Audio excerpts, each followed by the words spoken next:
Bošnjačko omladinsko kulturno udruženje Velenje postoji već od 2005. godine. Znači već smo napunili punih 7 godina postojanja.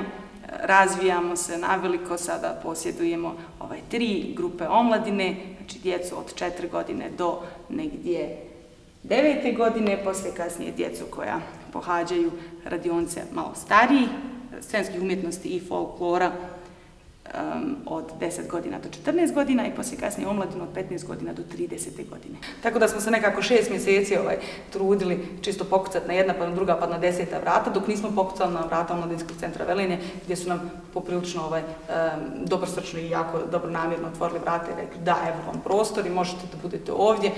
Zato ne trebate čak ni da plaćate kirije, što je nama jako bilo drago, pošto znate kada pokušavate da ustanovite udruženje, obično to počinjete sa 0 ili sa praznim džepom. S Jasminom je uvijek najbolje, sa njom ima i smijeha i suza i svega. Uživamo, imamo se najbolje. Ako te muči šta, komotno možemo poslije, znaš, na kameri prikazati, to je dobro. Imaš kome šta da kažeš, da... Kad za koji god projekat se odlučimo se svjesno za njega iz razloga šta nama taj projekat može donijeti, šta nama ta aktivnost može donijeti. Znači nije samo dobra za njih, nego mora da bude dobra i za zajednicu iz koje oni izlaze i za lokalno stanovništvo u kojoj jesu oni. Prije 2 godine nisam uopšte znala da postoji to. I pošto Jasmina radi u parku, kao neke djelavnice, rekla mi je da bi se mogla upisati, ja sam došla i upisala se. Kao djeca nisu zainteresovana, djeca ne želi ništa drugo sem folklornih plesova.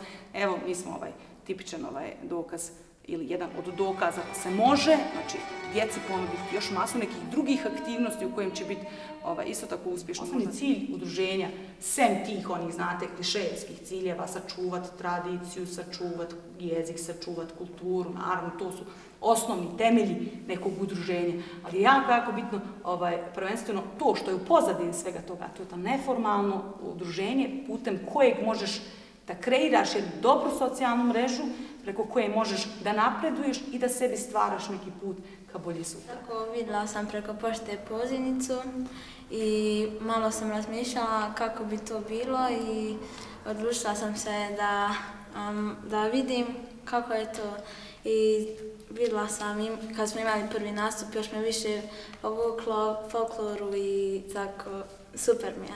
Djecu koja su rođena ovdje.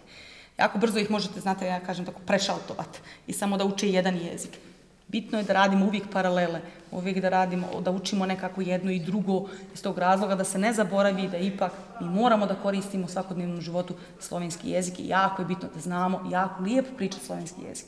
Ali isto tako, kad smo mi završili fakultet pa odemo u neki gradić u Bosni i Hercegovini ili u neki veći grad u Bosni i Hercegovini, pričamo s nekim drugim ljudima, očekuje se od nas da mi kao educirani ljudi znamo da dobro pričamo bosanski jezik. U suštini ja sam jako ponosna na svoju ekipu, mi smo što šta uradili, ja se nadam da ćemo što šta još uraditi, pripremaju krasne, super stvari, trudimo se da su te neke stvari na nivoju koliko i kako moguće sa nikakvim budžetom, obično sa 0 radimo sve moguće stvari, ali eto, opet nam nekako uspijeva i svako od njih priča svoju priču kroz pohađanje ovih aktivnosti, svako od njih svoju priču nosi na dlanu i dijeli je sa ljudima koji eto uzmu sebi 5 minuta vremena pa dođu u neku stvar našu. Sam nešto